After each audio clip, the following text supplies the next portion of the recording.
Burger থেকে শুরু করে স্যান্ডউইচ বিভিন্ন খাবারে কিন্তু এই লেটুস পাতা নিজ গুণে জায়গা করে নিয়েছে। লেটুস পাতায় রয়েছে প্রচুর পরিমাণে ভিটামিনস এবং অ্যান্টিঅক্সিডেন্ট, এবং এই লেটুস পাতার উৎস হচ্ছে মিশর, এবং এই মিশর থেকে কিন্তু এই লেটুস পাতা পুরো বিশ্বে ছড়িয়ে পড়েছে।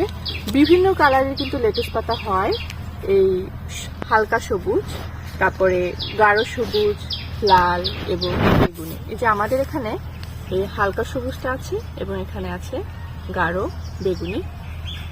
লেটুসের যে গুণাগুণ, এটা কিন্তু রং ভেদে একটু তারতম্য হয়, তবে যে লেটুসের কালারটা যত বেশি গাঢ় সেই লেটুসের আর গুণাগুণ তত বেশি হয়।